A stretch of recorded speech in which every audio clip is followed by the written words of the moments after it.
Hello everyone, it's Shane Kanto, your Wasteland Reviewer, and geez, I was waiting so long to see this movie, and like whether it's like when it got announced and it was like, holy crap, this is gonna be Daniel Day-Lewis's last film, and then also it got released in December, and I had to wait a whole month to even like find it outside of New York City. And I was even tempted to go into New York City just to see Phantom Thread. But I digress. I'm going to stop complaining. And this is Phantom Thread, starring Daniel Day-Lewis and directed and written and actually shot by Paul Thomas Anderson. So he did it all. And this film, it's hard to judge after watching this once on Friday and trying to figure out how I feel about this film. Because, oh my, I might as well just jump into it. Paul Thomas Anderson's a fantastic director, and the way that he makes this film move and he tells the story is so fascinating and so engaging and so engrossing. Like all of his films, they're so engrossing to watch, and they really create an atmosphere and a tone which this film has an interesting tonal shift that I'm not quite sure I was completely okay with. I'm gonna get this out of the way, and I might delve into a little bit later in some other aspects of the film, but the first third of this film kind of bored me a decent amount, and it was losing me because the first third of this film, kind of like the first half of the trailer, is set up. This is a period piece romance. And it felt like a very generic, except gorgeous, period piece romance. And it didn't grab me. And then the second act happened, and then the third act happened, and holy crap, this is a Paul Thomas Anderson movie. And I feel like it was kind of done on purpose to set an expectation so you could rip it down and shock audiences. And I don't know how much that worked. And I'm not quite sure how much I liked where the story went. But I'm mulling it. I'm mulling it over. And it might take some time for me to really figure out how I truly feel about this. But to get back to the directing, the tone shifts greatly. And the tone of the second and two-thirds of this film is really intense and really, really fantastic. And I loved it. The first third of this movie, I'm like, does this have truly emotive moments in it? Oh my god, the tension in this film, you could just feel it at certain points, and it just like hits that hard, and it's just like, holy crap, I can't take this. And yet you could still feel a great connection between these two main characters, this temperamental artist of a fashion designer and this young every woman who comes into his life, and you find out things about her character and you find out things about his character, and it's just like, holy crap. And the cinematography is breathtaking. Paul Thomas Anderson does an amazing job with his shots.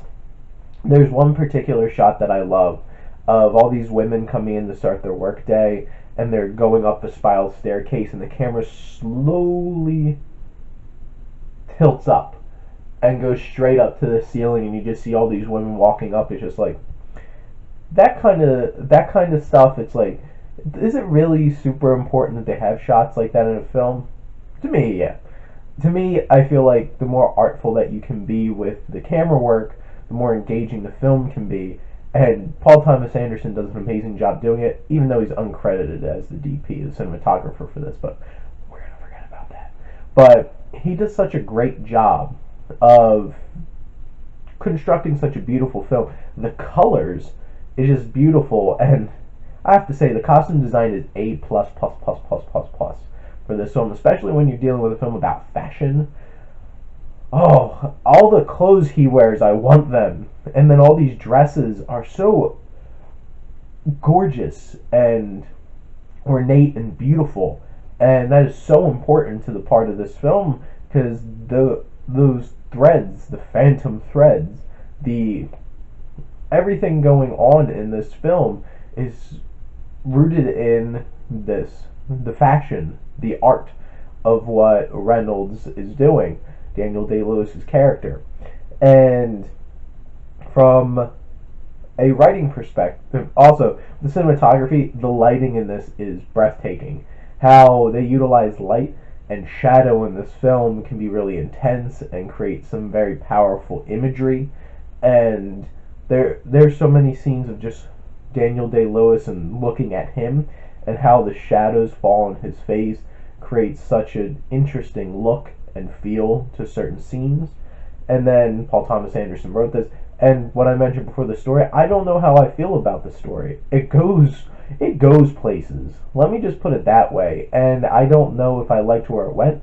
And the three main characters in this are amazing characters. Reynolds is so temperamental and so passionate and such in his own little world, and it's hard for anybody to come into it unless he wants you there, like his sister, his sister is so interesting and just has this power over him, and it's kind of fascinating to see their interactions. And then Alma, this young woman, she seems like a straightforward young woman, and then you see some power in her and some authority and some control, and it's just like, ooh, I didn't see that coming, but I like where this is going. And then I'm not sure where I liked where the story went and how it was all put together, and I don't know. The themes, this is a very deep film about control over people and what people want out of relationships, and the idea of art and what many artists have that make them hard to connect with. And all these different human things and they're shown in such twisted ways in this. And the idea of relationships and how tough they can be, because they can be really tough. The dialogue in this, some of the dialogue in this is so biting and powerful. It's just like, holy crap.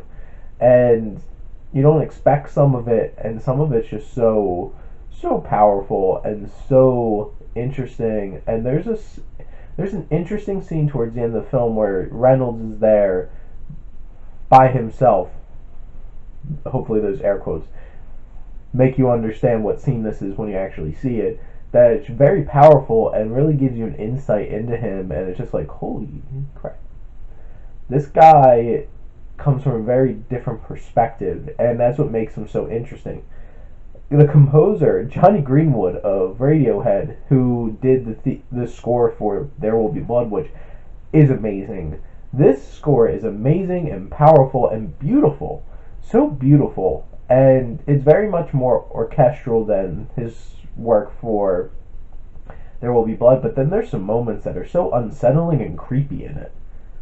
And it's the music from the trailer, and it's just like, I feel so unnerved right now. I don't know how to feel.